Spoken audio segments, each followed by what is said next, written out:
Salut c'est Hugo, j'espère que vous allez bien. Nouvel épisode de Questions au sénateur, une émission pendant laquelle, pendant environ une heure, on va évoquer plein de sujets avec une sénatrice ou un sénateur, mais aujourd'hui c'est une sénatrice en l'occurrence. C'est la deuxième sénatrice à venir dans Questions au sénateur. Qu'est-ce que c'est du coup Questions au sénateur? On va passer en revue plein de sujets d'actualité et surtout vos questions. C'est la raison pour laquelle d'ailleurs il y a un chat qui est juste derrière moi que vous voyez à l'écran. Et donc je suis aujourd'hui avec Catherine Morin-Desailly. Bonjour madame. Merci d'avoir accepté notre invitation et d'être ici avec nous. Bonjour et surtout merci de m'accueillir. Écoutez, c'est plaisir. Vous êtes bien installés? Vous êtes bien? Très bien, c'est super. Vous savez, on est ici dans quels locaux? Est-ce que vous savez le nom de... On est chez O-Gaming. Vous connaissez cette entreprise ou pas? C'est une entreprise de jeux vidéo. Exactement. Bon, il y a un peu de triche, je vous expliquais avant, mais c'est... Mais je connais bien. La commission que je préside au Sénat, Culture Communication, s'occupe de l'industrie du jeu vidéo dans laquelle les Français sont très bons. Et on va en reparler justement, parce que vous avez effectivement beaucoup travaillé sur ces sujets-là, sur la question des écrans notamment, parce que c'est pas mal dans l'actualité en ce moment, et donc c'est assez intéressant de voir tout ça. Vous voyez, les gens disent bonjour, salut Fanny, salut la petite sardine, salut Max la menace, salut White Baboon, tout le monde est là. Bonjour aussi, moi. Je suis contente de les voir apparaître sur l'écran. Vous voyez, ils sont là avec vous, donc ça fait plaisir. Et donc on va voir plein de sujets différents. Peut-être d'abord une petite présentation avant qu'on débute pour que tout le monde sache qui vous êtes. Vous êtes sénatrice, je l'ai dit, sénatrice UDI, vous êtes rattachée à l'UDI, c'est votre parti. J'appartiens au groupe Union Centriste au Sénat, voilà, qui est un groupe très ancien qui rassemble tous les centristes. Exactement, et comme parti, du coup, vous faites partie de l'UDI, donc on parlera d'ailleurs du centre, quel est le centre par rapport à Emmanuel Macron, etc. Je vois que c'est une question qui est pas mal revenue. Les centristes, exactement, comme parti politique, les centristes. Exactement. Vous avez fait beaucoup de choses, vous avez été adjointe au maire, vous avez été conseillère communautaire, conseillère régionale, et là, aujourd'hui, vous êtes sénatrice. On va essayer d'évoquer tout ça. Vous êtes encore, d'ailleurs, conseillère communautaire. Oui. Et je ne suis plus conseillère communautaire, je suis conseillère régionale de Normandie. D'accord, ok, c'est noté. Et on va en reparler aujourd'hui parce que je pense qu'il y a pas mal de questions là-dessus. Peut-être déjà pour commencer, parce que c'est beaucoup dans l'actualité, vous n'avez pas porté le gilet jaune au Sénat comme Jean Lassalle il y a une petite heure. Je connais très bien Jean Lassalle, savez-vous, parce qu'il faisait partie, comment on dirait, de l'Union des centres. Non, je n'ai pas porté le gilet jaune dans l'hémicycle, parce que dans l'hémicycle, voilà, on est comme on est tous les jours, ce qui n'empêche pas d'avoir une attention particulière pour ce mouvement qui s'est déclenché il y a quelques jours. Pourquoi? Parce que ce mouvement reflète une détresse, reflète un appel au secours. Et donc, quand on est politique, on ne peut être qu'interpellé.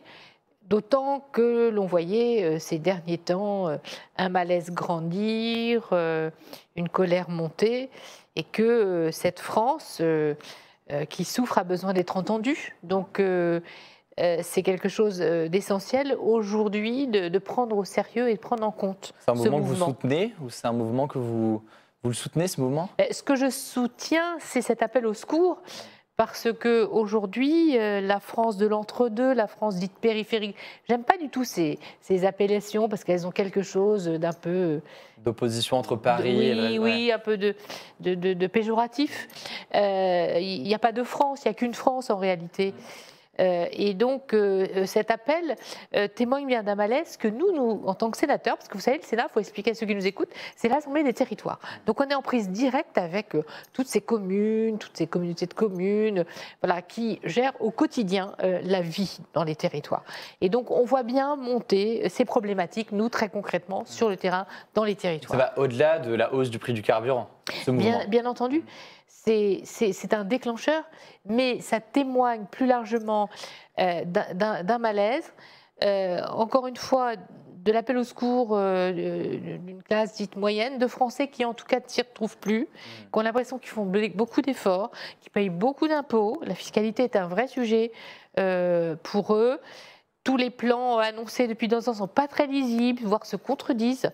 Donc, il y a cette espèce de ras-le-bol et d'impression de toujours faire des efforts et de ne pas y arriver. Et qu'est-ce qu'il doit faire Emmanuel Macron face à ça? Écoutez, je crois que... Est-ce que ça suffit? Il est trop isolé dans l'exercice du pouvoir. Le pouvoir s'est reconcentré depuis 2 ans vers ce qu'on appelle la technostructure. C'est-à-dire tous les technocrates qui sont dans son entourage. Et je crois qu'il faut, on peut entendre, mais on peut aussi ne pas écouter.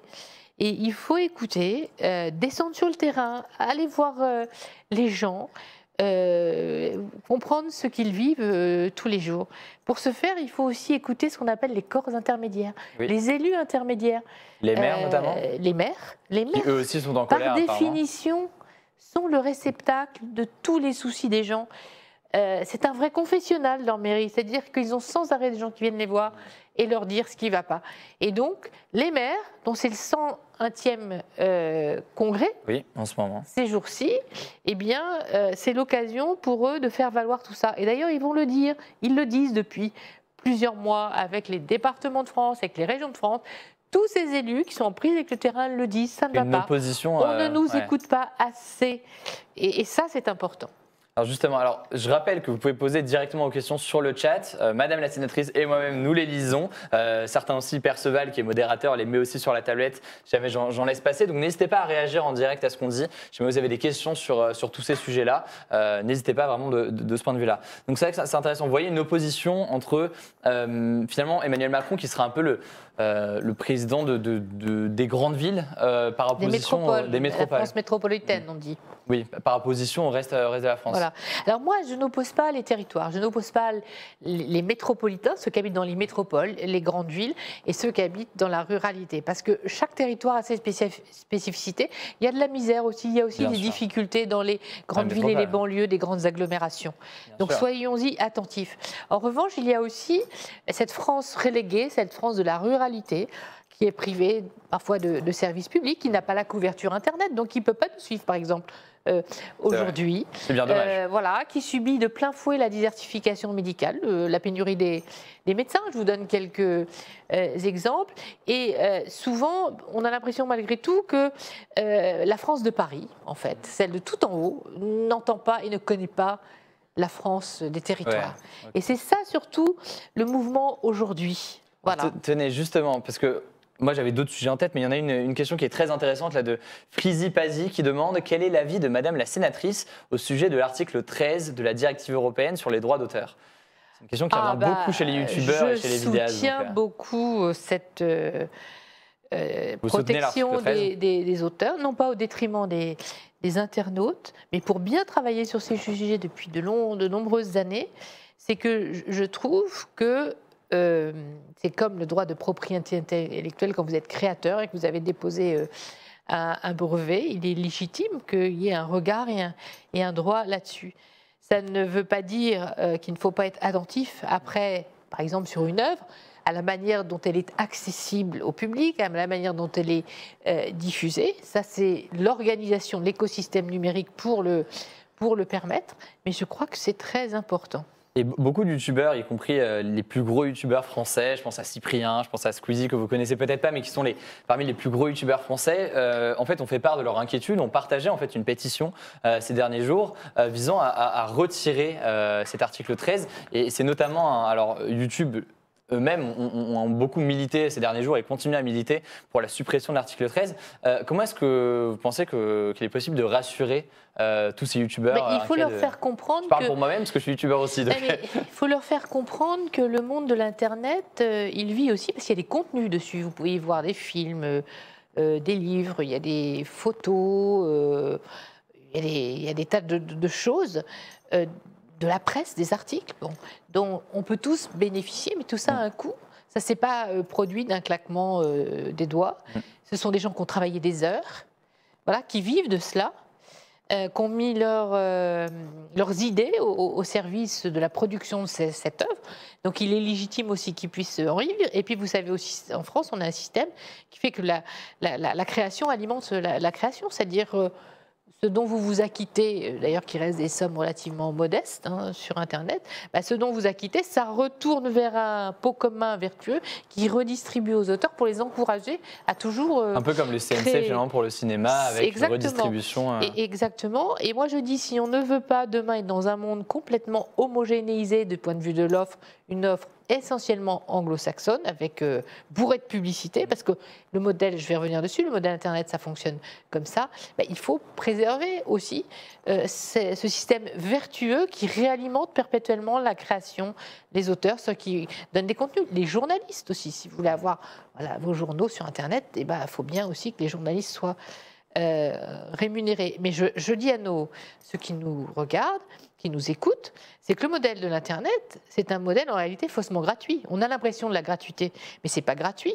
Qu'est-ce que vous donnez en échange? Vous donnez vos données et elles sont targetées, marketées, profilées pour être revendues sans que vous ne le sachiez et que vous soyez, à travers des algorithmes le plus souvent opaques, en tout cas peu transparents, réorientés vers des choix. Vos choix sont dictés en fait par la façon dont fonctionnent les plateformes et les applications. Petite question de curiosité, vous avez l'air, vous, très au point sur ces sujets de numérique parce que vous travaillez dessus depuis longtemps. Au Sénat, comment est-ce que vous sentez ce rapport au numérique? Est-ce que les sénateurs sont tous bien connectés, sont tous bien au fait de ces sujets-là? Comment vous voyez ça? Les sénateurs sont pratiquement maintenant tous connectés aussi aux réseaux sociaux. C'est la façon dont ils vont connecter avec voilà, leurs administrés. C'est la façon dont ils communiquent et ils font valoir aussi leurs travaux, qui se renseignent sur les travaux des autres, qui consultent la presse, etc. Mais il est vrai que nous ne sommes pas très nombreux à être très spécialisés dans la compréhension du monde de l'Internet depuis qu'il s'est créé il y a plus de 40 ans. Au-delà de l'utilisation. Comment l'économie de tout cela fonctionne, quelles sont les puissances étrangères ou quelles sont les puissances tout court derrière tout cela, quelles sont les potentialités formidables mais en même temps les risques avérés. Toutes ces questions, elles méritent beaucoup de travail. C'est beaucoup de travail et de compréhension, mais c'est un sujet absolument passionnant parce que c'est le monde de demain. Bien sûr. Alors justement, je regarde un peu sur les réactions. Alors il y a une question qui est intéressante là sur les infirmiers et les infirmières qu'on peut éventuellement poser. Bonsoir Perceval et Djala, bonsoir Julien Pagnac, bonsoir Linguisticae. Je dis bonjour à tous ceux qui rejoignent ce live au fur et à mesure. Il faut leur dire bonjour, ils sont sympas de nous suivre. Voilà. Nous on a eu un peu de retard, mais il y en a aussi qui ont du retard dans le chat, donc ça va, on n'est pas trop mauvais. Voyons voir cette question, tenez, de Dead Squirrel 92-110. Bonjour madame, vous êtes attachée à notre territoire. Comment aider les infirmiers ou les infirmières à être reconnus de leurs compétences suite aux maintes manifestations? J'ai beaucoup d'admiration pour toutes ces professions de santé, notamment les infirmiers et les infirmières qui travaillent largement plus que leurs 35 heures dans les hôpitaux avec beaucoup de dévouement. C'est le premier contact pratiquement aux soignants qu'on a à l'hôpital ou en clinique. Et tous ces gens-là, ils ont la vocation parce que pour travailler aux rémunérations qu'elles sont ou elles sont, c'est vraiment une vocation. Je crois que dans toute la réflexion qu'il y a aujourd'hui sur la médecine et les moyens pour accompagner donc les patients, la réflexion aussi sur le numerus clausus des médecins, il faut en profiter pour que l'ensemble des professions de santé, tous ceux qui travaillent autour du patient, voilà, soient reconsidérés à sa juste place et valeur, en disant c'est une équipe en fait au chevet du médecin, et le médecin a besoin des infirmiers et des infirmières, les infirmiers et les infirmières ont besoin du médecin.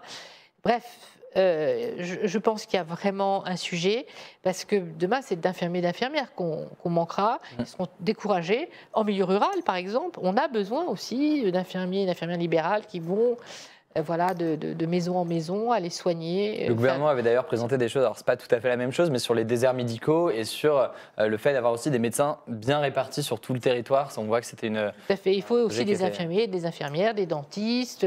Voilà, il y a toute une panoplie de soignants dont aujourd'hui on a absolument besoin. Et c'est un vrai sujet. Au Sénat, on travaille beaucoup sur cette problématique de la démographie médicale, des déserts médicaux, parce que ça participe de l'aménagement du territoire, de la vie des territoires. Et si on veut retenir des Français en ruralité, qui habitent, qui restent vivre, eh bien, il faut ces services publics dits de proximité. Bien sûr. Justement, il y a une question qui intéresse beaucoup de jeunes, parce que certains vont peut-être y passer, c'est le service national universel, qui est un sujet assez épineux, qui a beaucoup fait débat pendant la présidentielle, qui va être expérimenté prochainement en France. Est-ce que vous êtes favorable au service national universel? C'est une question dont on va avoir à débattre au sein de la commission que je préside, qui gère à la fois les questions d'éducation et de jeunesse. Je trouve bien qu'il y ait un temps fort dans la vie des jeunes où ils se retrouvent entre eux et ils réfléchissent ensemble à ce qu'est l'engagement, à ce qu'est la citoyenneté.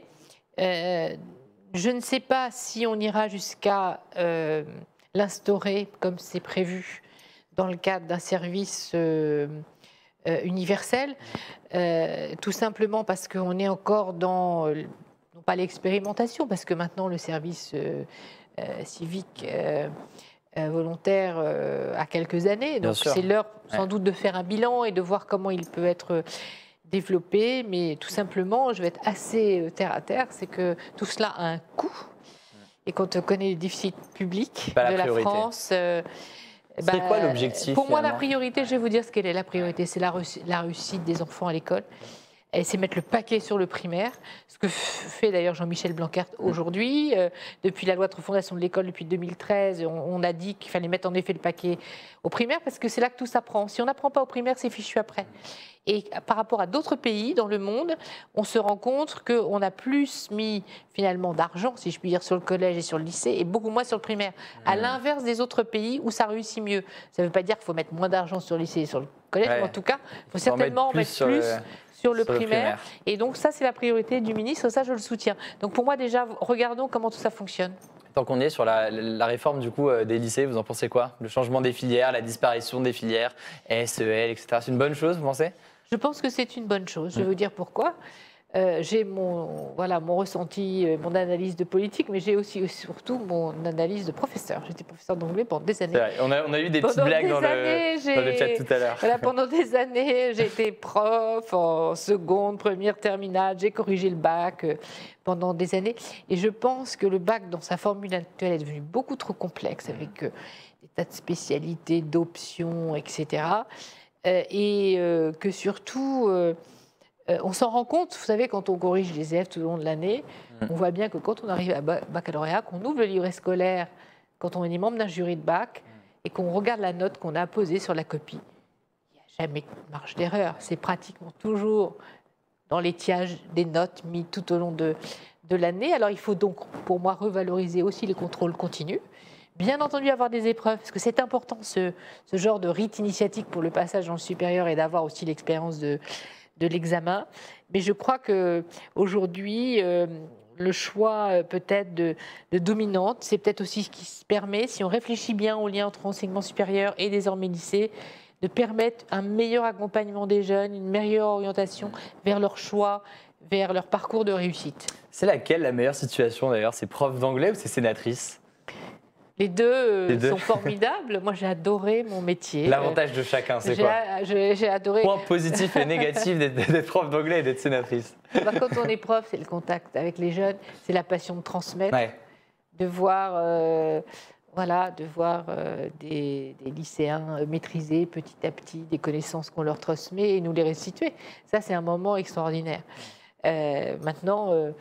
Aujourd'hui, je m'occupe toujours de l'école, en réalité, avec la commission que je préside. On réfléchit sur tous ces sujets d'évolution de l'école, on réfléchit sur l'enseignement des langues. Voilà, bon, tous ces sujets, je ne les ai pas perdus de vue. Donc c'est un appel pour vous, je sais pas si vous avez des questions, c'est le moment sur l'éducation. Moi j'en ai une, alors pas sur l'éducation en tant que telle, mais sur quelque chose dans le lycée. Vous étiez favorable à l'interdiction, enfin vous êtes favorable à l'interdiction des portables dans les lycées. Est-ce que, alors une question un peu simple, mais... Je vais expliquer ce que ça veut dire. Alors expliquez peut-être, et après j'ai ma question. On dit oui, elle veut censurer, le truc c'est pas bien. Non, c'est pas ça, c'est que objectivement je voyais pas l'utilité de cette loi. On l'a dit au ministre de l'Éducation nationale, il nous a dit j'ai besoin que ça soit mis dans la loi pour que ça puisse être décliné maintenant dans les règlements des établissements. En fait, il s'agit ni plus ni moins de donner un cadre qui permette après au directeur d'établissement et en fait à la communauté éducative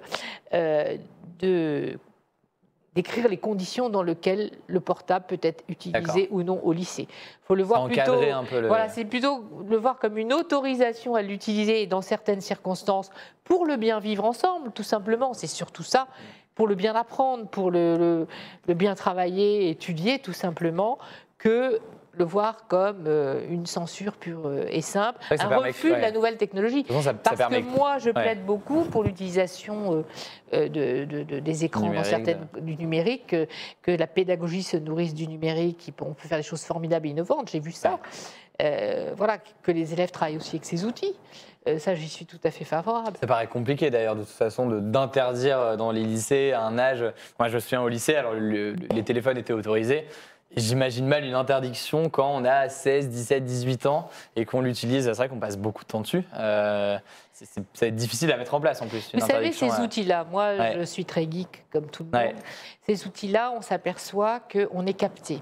Pourquoi? Parce que le système est basé sur l'économie de l'attention. D'ailleurs, Oui. ça a été théorisé par Tristan Harris, qui dirige Netflix, qui était ingénieur chez Google. Il est parti chez Google parce qu'il était contre cette philosophie qui constitue à dire cette économie de l'attention, il faut qu'on la renforce à tout prix parce qu'il faut qu'on capte toujours plus d'internautes et surtout qu'on les laisse le plus longtemps possible. D'où l'organisation dans le des système. réseaux sociaux, Voilà. comment ils sont structurés. Donc vous êtes tout le temps aspiré vers des choix qui vous conditionnent en réalité. Vous pensez choisir, mais non, on choisit pour vous, on conditionne vos choix. Et donc on s'aperçoit qu'on est tous fascinés, on est attirés, on n'arrive pas à s'en détacher, c'est très addictif. Et du coup, on a moins de capacité à faire d'autres choses dans la relation avec l'autre, se concentrer pour lire autre chose, être au calme, regarder un film dans des conditions différentes. Et on s'aperçoit qu'il faut... Le droit à la déconnexion, ça existe aussi. Alors avant qu'on développe sur ces sujets-là, parce que c'est des sujets très intéressants, une question de Ofu1 qui demandait la violence des élèves envers les profs. Est-ce que vous l'aviez vécu et que faire? Jamais. Jamais. J'ai eu beaucoup de chance parce que j'ai été dans des établissements au tout début de ma carrière, il y a très longtemps, où il y avait des difficultés, où il y avait des élèves en échec scolaire, où on était dans des quartiers assez pauvres. Je n'ai jamais eu. J'ai juste eu une violence verbale qui était une violence de détresse. Vous voyez, les étudiants, ou des élèves plutôt, des jeunes élèves qui se rebellaient de tout, qu'on n'arrivait pas à faire travailler. Mais ça exprimait toujours une détresse, un malheur. Et j'avais parfois des élèves au tout début qui avaient beaucoup de difficultés dans leur apprentissage, mais qui s'accrochaient, et c'était assez touchant d'ailleurs, et de voir que quand on leur portait attention, je vous assure, il y avait une petite flamme, une petite lumière qui s'allumait dans leurs yeux, et ils vous devenaient très attachés, en fait, parce qu'ils avaient vu dans vos yeux que vous pouviez les reconnaître comme réussissants. Et ça, c'est important. Très, très intéressant. Il va sûrement y avoir des réactions là-dessus dans le chat. Il y a Golden Gram qui demande, c'est plus une remarque d'ailleurs, vous allez me dire ce que vous en pensez. Sauf qu'avec cette réforme, certaines matières vont progressivement disparaître, notamment la philosophie. Je n'invente rien, c'est un fait. Les professeurs de philo s'inquiètent de la place de cette matière qui disparaît de plus en plus et qui n'est absolument pas mise en valeur dans l'éducation actuelle. Je partage 300%, c'est la question que j'ai posée lors du débat que j'ai provoqué avec le ministre de l'Éducation nationale. Je lui ai dit, monsieur le ministre, a-t-on la garantie que la philosophie sera conservée, parce que le débat d'idées introduit grâce à la philosophie, c'est ce qui fait la spécificité de la France et qu'on soit reconnu ailleurs dans le monde. Bravo, il m'a assuré, je vous renvoie au débat qui doit être en ligne et que nous avons organisé en septembre, fin septembre, parce que j'y tenais beaucoup. Moi, je tiens beaucoup aussi à la philosophie. Et Golden Gram, du coup, tu veux postuler pour être collaborateur ou collaboratrice parlementaire, peut-être que c'est possible. Voilà. Est-ce qu'il y a d'autres réactions sur ce sujet-là avant qu'on passe à d'autres? Alors justement, parfait. C'est une question que j'avais et là elle vient directement de quelqu'un dans le chat, c'est encore mieux. Nibal01 qui demande: vous avez fait voter à l'unanimité un texte de protection ou plutôt de prévention des enfants face aux écrans. Le gouvernement a refusé ce texte en niant même un peu l'impact de ces technologies sur les enfants. A-t-on un gouvernement qui protège à tout prix les industriels ou s'agit-il d'une position partisane? C'est à vous.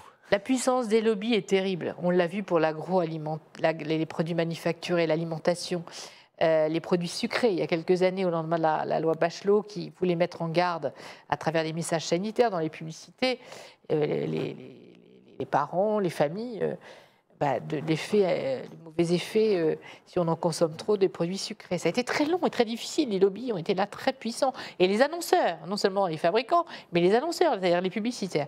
Et là, c'est un peu la même chose qui va se reproduire, vous allez voir. Parce qu'il y a toute cette fabrication de jouets pseudo-éducatifs, numériques pseudo-éducatifs, etc.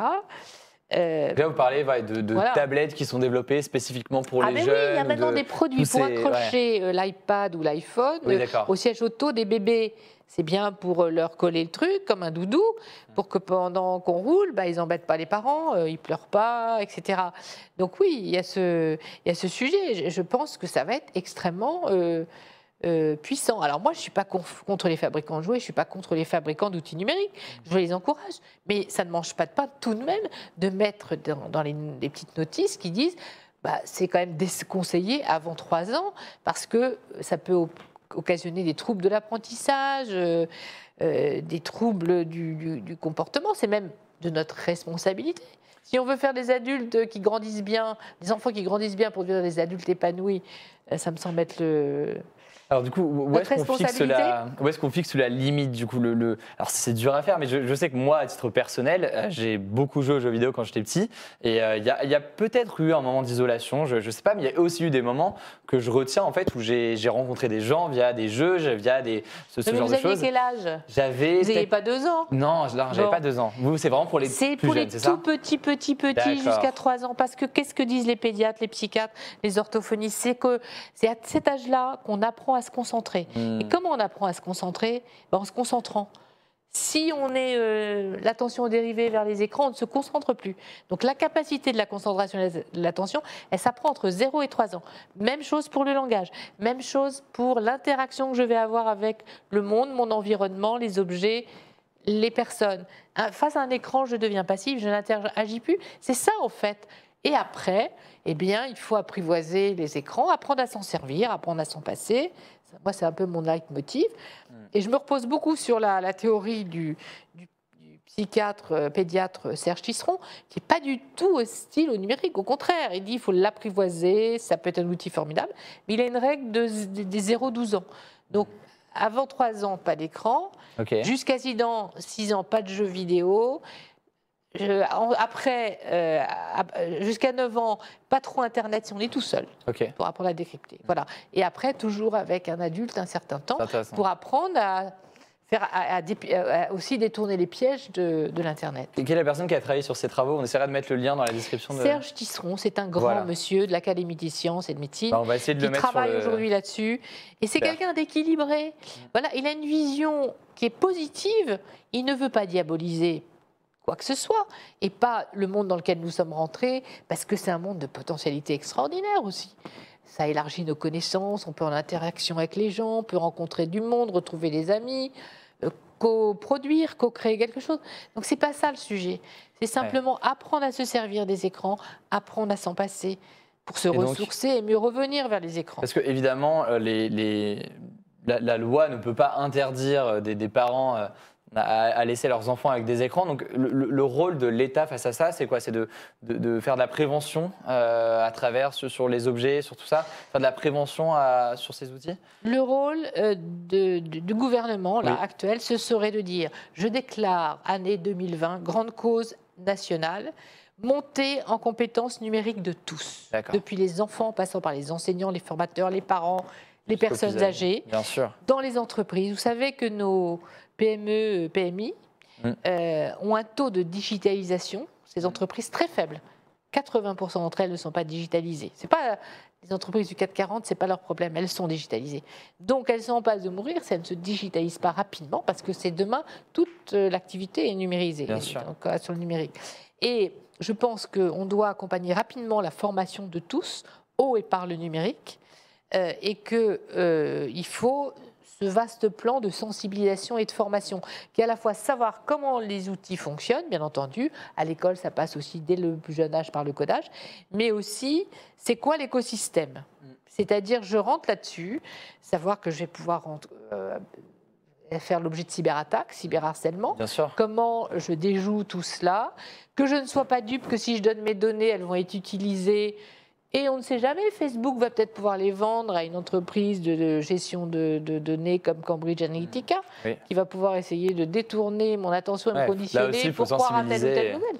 Donc il faut une éducation aux médias et numériques aujourd'hui citoyenne, mais vraiment renforcée. Aujourd'hui, on n'a pas de plan d'action et ça résulte d'initiatives un peu sporadiques, mais pas assez affirmées comme un vrai plan d'action stratégique.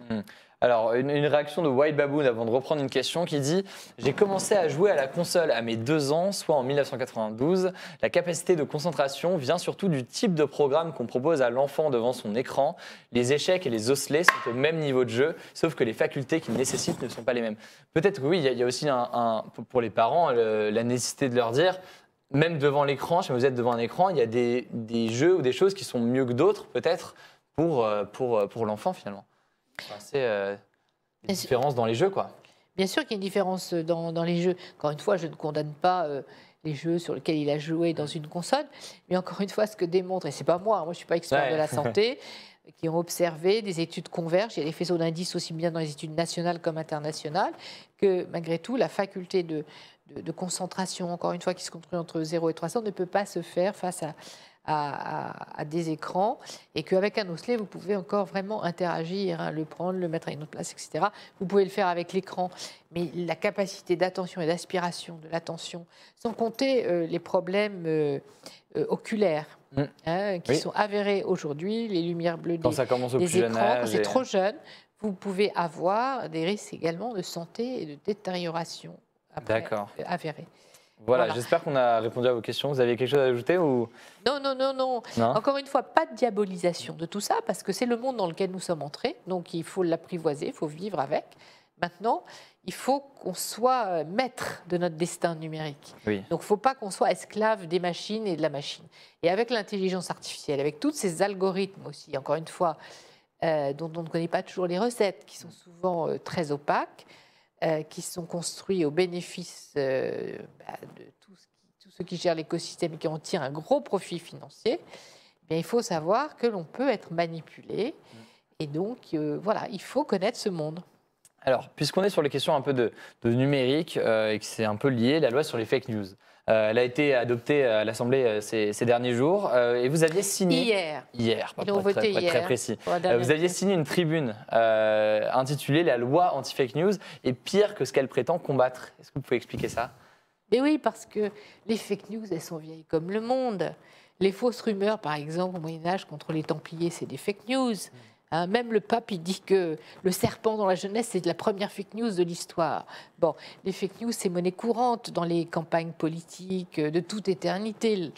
Et donc, ce qui est nouveau, c'est la capacité de ces fake news à se démultiplier à très grande échelle et à très grande vitesse. Voilà. Cette capacité qui est vraiment quelque chose de très nouveau. Alors, premièrement, le terme fake news, à l'Assemblée nationale, ils n'ont pas été capables d'en donner la définition. C'est quoi une fake news ? D'abord, c'est un anglicisme. C'est pas vraiment une fausse nouvelle. C'était beaucoup utilisé par Donald Trump lui-même. Enfin, ça a été un peu récupéré. Et alors, c'est un mot inventé plus ou moins par Donald Trump pour toujours discréditer son adversaire. Exactement. Hein, lui parlait des médias, finalement, le New York Times, etc., en parlant des fake news. Voilà. Est-ce que c'est une fausse nouvelle, une rumeur, une erreur d'information? Parce que dans l'idée d'erreur, il n'y a pas toujours une mauvaise intention. Dans les fake news, c'est volontaire, il y a une intention de manipulation. Bref, c'est très compliqué. Toujours est-il que dans la loi de 1881 de la presse, qui est une grande loi aussi qui régit la liberté d'expression, ces cas de figure, des fausses nouvelles, mauvaises informations, rumeurs, diffamations, sont traités. Donc on a déjà un arsenal législatif auquel d'ailleurs on a peu recours. Mais là, il s'agit de quoi? Il s'agit de conférer dans le cadre des campagnes électorales. Donc, c'est sur une période restreinte. À vrai dire, il faudrait légiférer, si on choisit de le faire, sur tout. Eh bien, c'est de donner au juge la possibilité d'un référé pour, si on lui signale une fausse nouvelle, en gros, qu'il aille repérer en 48 heures et décréter si c'est vrai ou faux. Alors, premièrement, si jamais il se rend compte qu'il n'est pas sûr que ça soit faux, ça aura crédité ou donné un espèce de brevet de respectabilité à la soi-disant fausse nouvelle. Donc ça l'aura renforcée. A contrario aussi, il dit que cette nouvelle est fausse. Est-ce que ça ne va pas attirer encore plus l'attention? Vous savez, le sensationnalisme étant très présent.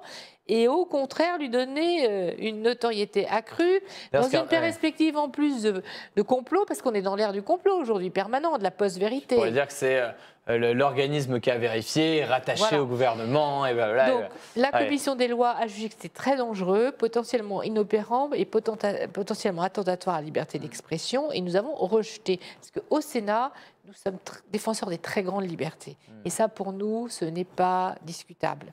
Voilà. Alors, après, le vrai sujet, bien sûr, c'est l'éducation aux médias pour apprendre à distinguer, pas se faire manipuler, tout. On essaie de le faire un peu. Voilà. Bon, ça, moi, je l'ai toujours fait mettre dans la loi avec les rapports, etc. Donc ça, c'est indiscutable. J'ai encore produit un rapport là-dessus. Moi, je crois que le vrai sujet, c'est les plateformes. C'est le modèle économique dont j'ai parlé des plateformes. Pourquoi? Parce que ces plateformes détiennent un pouvoir gigantesque qui est supérieur aujourd'hui au pouvoir d'un État-nation. Hein, Facebook, c'est 2 milliards d'internautes, c'est bien beaucoup, plus qu'un PIB, pays. c'est ça, Voilà. ils ont un PIB supérieur à Voilà, et beaucoup ils de pays. peuvent contribuer à ce qu'une nouvelle soit travestie ou transformée, déformée, bien sûr. C'est ce qui s'est passé dans l'élection américaine, c'est ce qui a été prouvé, qu'il y avait eu intrusion des Russes dans le système de Facebook et que, en complicité avec cette entreprise de gestion des données Cambridge Analytica, on avait aspiré les données de quelques 85 millions de Facebookers, mais pas seulement. Et voilà. Donc, et pourquoi aussi? Parce qu'il y a la volonté de puissances étrangères à influer dans des élections, dans des décisions d'autres pays pour des motifs géopolitiques, géostratégiques, mais il y a aussi la complicité de ceux qui détiennent l'écosystème à faire beaucoup d'argent. Parce que plus on génère de clics, plus on génère de publicité, plus on génère de revenus publicitaires. Donc, les études aussi ont montré, du Centre d'études stratégiques du ministère de la Défense, ont démontré que c'est parce que c'était à la fois profitable politiquement, mais surtout économiquement, que le phénomène des fake news était accentué. Bien sûr. Et les fausses informations se propagent plus facilement et beaucoup mieux que d'ailleurs le fact-checking de ces informations. Quoi. Voilà. Donc, la morale de l'histoire, c'est qu'il y a un vrai sujet sur le modèle économique des plateformes et surtout sur leur responsabilisation. Aujourd'hui, la directive e-commerce, donc c'est une directive européenne, au début des années 2000, a statué que les plateformes n'étaient ni hébergeurs, ni éditeurs, et donc elles étaient complètement déresponsabilisées, elles étaient neutres en quelque sorte. Or, elles ne sont pas neutres. Il y a quelques jours, le New York Times, le 14 novembre exactement, dans son édition, a révélé que Mark Zuckerberg et son directeur des relations institutionnelles, je crois, M. Sanders, était tout à fait au courant, dès 2016, alerté par du personnel de Facebook, qu'il y avait une infection, comment dirais-je, une infection, voilà, c'est ça, comment on appelle ça, un virus, voilà, et qu'il y avait une intrusion russe, notamment, dans le système, et sans doute dans la perspective des élections. On va essayer de vous retrouver là aussi l'article et de vous le mettre dans le chat. Et donc, pour moi, c'est une bombe, parce que ça veut dire qu'on ne peut plus avoir confiance dans les plateformes. Elles en prennent un sacré coup en termes de notoriété. Est-ce que Mark Zuckerberg a été la main sur le cœur, affirmé devant le Congrès américain que finalement il était pratiquement pour rien, qu'ils allaient réparer, etc. Ça montre quand même qu'ils ont complètement étouffé l'affaire et masqué la problématique et qu'ils étaient responsables, puisqu'ils le savaient. Donc je pense qu'il faut une responsabilisation, un statut, et que c'est à ce niveau-là qu'il faut agir. C'est ce que j'ai dit au ministre, c'est à ce niveau-là. Ce n'est pas en confiant au CSA une injonction que les plateformes... Même à l'échelle européenne qu'il faut le faire. Mais voilà, ça ne fonctionnera pas, parce que la loi, la législation se fait au niveau européen sur ces sujets. Alors justement, des questions là-dessus.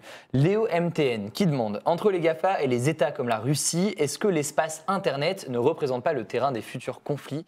Comment la France doit se préparer à ça? Donc là, au-delà de l'utilisation de nos données, etc., du point de vue vraiment de conflit entre les États, est-ce que... on est dans le cybermonde, le cyberespace, où l'État-nation est quelque part gommé. Et le danger, c'est que le monde de l'Internet ne soit pas régulé. C'est-à-dire, on n'est pas du tout dans le cas de figure d'il y a 50 ans quand naît l'Internet. Un Internet qui se veut libre, ouvert, collaboratif. C'est le monde, tout le monde il est beau, tout le monde il est gentil. C'est l'Internet de ses débuts. Et le fondateur de l'Internet, Tim Berners-Lee, le Britannique, disait il y a quelques mois, au lendemain de l'affaire Cambridge Analytica, nous sommes passés désormais dans l'ère de la régulation. Il faudra qu'Internet soit régulé. Il faut une gouvernance en fait mondiale de l'Internet parce que sinon, ce sont des enjeux en effet de puissance et d'affrontement. Vous le voyez bien, les cyberattaques, on en parle sans arrêt.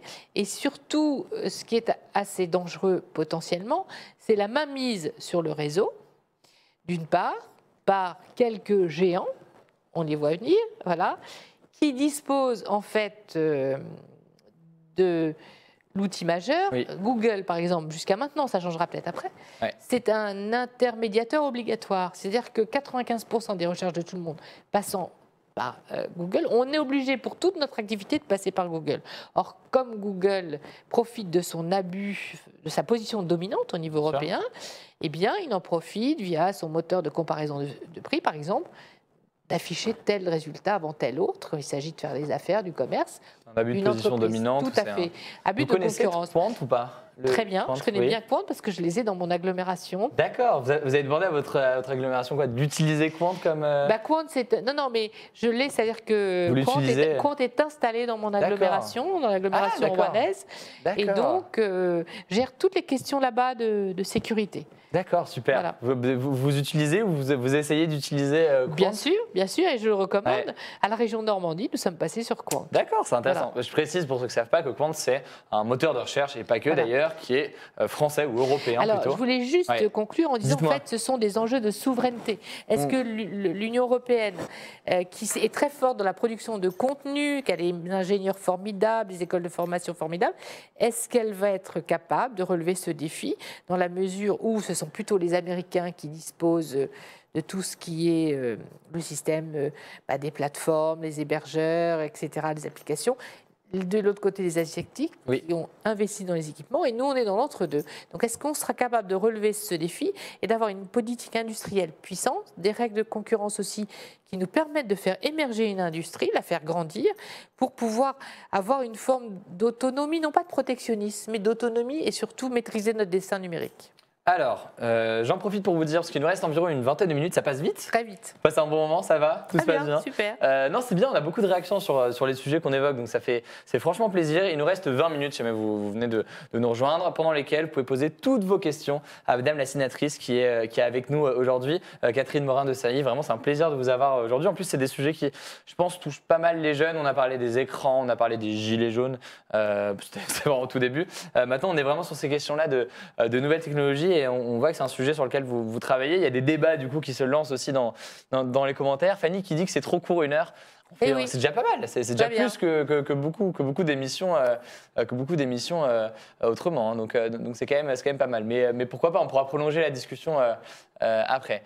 Je regarde dans les retours s'il y avait il y a White Baboon qui n'a pas l'air content, qui dit qu'il voulait faire la méthode chinoise en mettant la France sous un pare-feu. Pas du tout, parce que la méthode chinoise, elle est pas du tout respectueuse des droits de l'homme. C'est là-bas qu'on a toutes les questions de reconnaissance faciale. Je peux vous dire, pour avoir beaucoup d'amis qui ont vécu en Chine, c'est un système d'abord endogame, c'est-à-dire fermé sur lui-même, hein, pas du tout... Dans les années 90, la Russie, les Chinois ont construit leur propre écosystème numérique qui n'est pas le nôtre. Donc c'est un système au contraire extrêmement fermé, intrusif et voilà, rien à voir avec nous. Pas la Chine. Et comme la NSA a fait des copies de toutes les données qui transitent, qu'est-ce que vous en... surtout pas. Moi, j'ai dénoncé, d'ailleurs, je voulais qu'on fasse Edward Snowden citoyen d'honneur en France, parce que c'est lui qui, le premier, révèle qu'on est espionné et de façon massive. Qui rend cette nouvelle populaire, par la grand public. NSA, au-delà des questions légitimes liées à notre sécurité. C'est-à-dire que potentiellement, le département d'État du commerce américain... qui supervisait à l'époque ce qu'est l'ICANN, c'est-à-dire l'organisme de gestion de l'Internet, eh bien, pouvait avoir finalement ma mise sur toutes nos données. Alors, surtout pas. Alors, je regarde un peu, parce qu'il nous reste du coup environ un peu plus de 10 minutes. Il y a encore beaucoup de questions. J'essaie de poser un maximum de questions venant du chat, mais il y en a d'autres qui arrivent dès qu'on répond à certaines, donc ça va être un peu compliqué. Je regarde un peu sur quoi. Est-ce qu'il y a d'autres questions déjà sur les questions du numérique, ou est-ce qu'on passe à d'autres sujets? Je pense qu'on peut, et là il nous reste 10 minutes, on peut partir dans d'autres sujets. Non, une dernière rapidement, sur la question des données, parce qu'on vient quand même d'en parler. Oui, l'article 13 a été évoqué, Simone Hals. Pour avoir le replay, tu retrouveras dans le replay la discussion qu'on a eue sur l'article 13. Alors Nibal qui demande, vous ne trouvez pas que le poids des data a pris un poids démesuré dans notre monde? Est-ce que vous trouvez que notre culture sociale et politique s'adapte bien à ce changement? Nous sommes tous une somme de data. Nous sommes finalement, avec l'intelligence artificielle, encore plus. Mais bon, un être humain, c'est pas qu'une somme de data. Heureusement, c'est peut-être ce qu'il faut d'ailleurs bien redire, et que tout cela, toute cette science du numérique, cette technologie, elle doit être au service de l'homme. Je ne sais plus qui disait, science sans conscience n'est que ruine de l'âme. Ça veut dire que tout progrès doit être considéré comme étant utile et servir l'homme avec un grand H. C'est ce qu'on essaie de faire, nous, au Sénat, justement, par rapport à cette révolution numérique. On se pose beaucoup de questions sur le transhumanisme, l'intelligence artificielle, où ça doit aller. L'impact sur la société, quoi. Voilà. Est-ce que l'homme restera maître de son destin? Et c'est en fait le vrai sujet. Il faut que ces outils soient au service de l'homme. Qu'ils l'aident, par exemple, dans mieux soigner, mieux prévenir la maladie, comment on aide le handicap. Il y a des choses formidables aussi qui sont rendues possibles, mieux éduquer, mieux former, une connaissance plus large. Mais en aucun cas à servir l'homme. Donc ne pas considérer que nous sommes une somme de data. Nous sommes avant tout des gens qui pensons, qui sentons, qui avons des émotions, et c'est ça surtout qu'il faut privilégier. Quand on fait de la politique, on est intéressé par l'homme avec un grand H et la femme avec un grand F. Voilà. Alors je disais que c'était la dernière question sur le numérique, il y en a encore une autre qui vient, donc prenons-la tant qu'on y est. Jérém30 qui dit comment voulez-vous réguler le contenu des différentes plateformes? Twitter, Facebook et Google sont déjà fortement biaisés vers les démocrates américains, c'est ce qu'il dit, en tout cas c'est son avis. Un comique comme Owen Benjamin se fait virer de Twitter et des islamistes se font certifier par Twitter. Je ne suis pas certain de cette information, mais on comprend en tout cas le sens de la question. Comment réguler sans biaiser vers un bord ou l'autre? Ce qui est intéressant, comment réguler les contenus, ce qui doit rester, ce qui ne doit pas rester, sans qu'il soit... Parce que Trump a accusé d'ailleurs Twitter et d'être anti-républicain. Comment ces plateformes doivent faire pour ne pas tomber dans un biais politique? C'est bien sûr très compliqué, mais souvent, ce n'est pas tant le biais politique qui est maître du système qu'encore une fois... Les plateformes. Alors, les plateformes, elles se disent neutres, mais il n'empêche que le modèle économique, encore une fois, j'insiste là-dessus, des plateformes, fait que tout ce qui sera sensationnel, nouvelle, un peu qui sort de l'ordinaire, sera propagé beaucoup plus vite que le reste. Est-ce une nouvelle au bénéfice de l'un ou de l'autre? C'est ça qui va être très compliqué à déterminer. Moi, je crois que de toute façon, on va devoir évoluer vers une régulation et que cette régulation, elle va devoir, dans le cadre d'une gouvernance mondiale de l'Internet, on n'a pas beaucoup de temps, mais j'ai travaillé tous ces sujets, je renvoie à des rapports que j'ai faits sur la charte mondiale, que Tim Berners-Lee d'ailleurs essayé de promouvoir, qui est de faire en sorte que dans les instances mondiales de gouvernance de l'Internet, on réfléchisse à cette question de la régulation du web et que l'on puisse, il faut qu'il y ait des protocoles, des standards et que ça soit basé. Et l'Europe, elle doit peser là-dedans. Pourquoi? Parce que l'Europe, on porte les valeurs de la Charte des droits fondamentaux. Très bien. Et dans ces valeurs, il y a la liberté d'expression. Je prends quelques questions en plus pour terminer, des sujets qu'on ne va pas forcément développer, mais histoire d'avoir quand même votre avis sur quelques sujets. Guillaume Twerk sur Instagram qui demande « Que pensez-vous, quel est votre avis sur l'évolution de la parité femmes-hommes » Alors, je ne sais pas s'il parle du Sénat ou d'au-delà de ça. Comment on fait pour l'élément le plus important selon vous pour qu'il y ait autant de femmes que d'hommes, ne serait-ce qu'au Sénat, mais même... il y a des lois qui ont été votées pour cela. Maintenant, il y a la parité dans toutes les... exécutifs. Maintenant, la parité, après, doit aller jusqu'au bout dans les responsabilités, après, qui sont distribuées. Mais le sujet va bien au-delà. Il y a la parité, c'est une stricte répartition à égalité totale entre hommes et femmes. Il y a d'autres questions, comme par exemple l'égalité salariale. Il y a encore des inégalités salariales à expérience, à responsabilité équivalente. Donc ça, c'est des sujets qu'il faut encore traiter. Il y a encore beaucoup de choses à faire, même s'il y a eu des lois qui ont permis une évolution du sujet. Les femmes, elles sont prêtes à prendre leur place, il n'y a pas de souci. Mais ça passe aussi, encore une fois, beaucoup pour l'éducation. Et puisqu'on était sur le sujet du numérique, je vais vous dire une chose. Je reviens d'Israël où je suis allée dans une école pour rencontrer une association de jeunes filles qui essaie de promouvoir l'égal accès des filles au numérique. Parce que là-bas, comme en France, donc c'est partout dans le monde en réalité, eh bien les filles sont trop peu présentes dans le domaine des sciences et notamment du numérique. Et je vous parlais de Quant qui était installé dans mon agglomération. Je suis allée les voir, ils s'occupent de cybersécurité. Et là-dedans, dans le bureau, ils étaient tous très sympas, que des jeunes, allés entre 28 et 35 ans. Il n'y avait que les garçons. Je leur dis, mais où sont les filles ? Alors, ils me disaient d'eux-mêmes, à l'école, dans les études, ils ne sont pas tellement intéressés par le numérique, nous disent-elles. Ça veut dire qu'on a un travail immense pour convaincre pendant les années d'école, au moment de l'orientation. que les métiers sont tous passionnants et qu'ils sont tous valables pour les hommes comme pour les femmes. Pour permettre aux femmes aussi d'y accéder. Allez, une dernière question, parce que je pense qu'après, on va devoir passer au remerciement et à la fin de cette émission. Je regarde un peu, voilà, Nibal qui demande le Sénat et l'Assemblée nationale sont à quelques centaines de mètres de l'ENA, de Sciences Po. N'êtes-vous pas inquiète par la proximité de ces écoles avec des lieux de pouvoir? N'apprennent-ils pas trop tôt à être bankable et ou d'entourer trop fortement les élus? Alors, je ne sais pas exactement le sens de la question, qu'est-ce que vous en pensez? Pas du tout, parce que, en tout cas, au Sénat, je parle du Sénat, puisque moi j'y suis depuis un certain nombre d'années. D'abord, il y a fort peu de sénateurs qui sont énarques ou issus de Sciences Po. Il y en a, mais il y a tout autant d'autres professions représentées. Et les assistants parlementaires n'ont pas forcément ce type de cursus.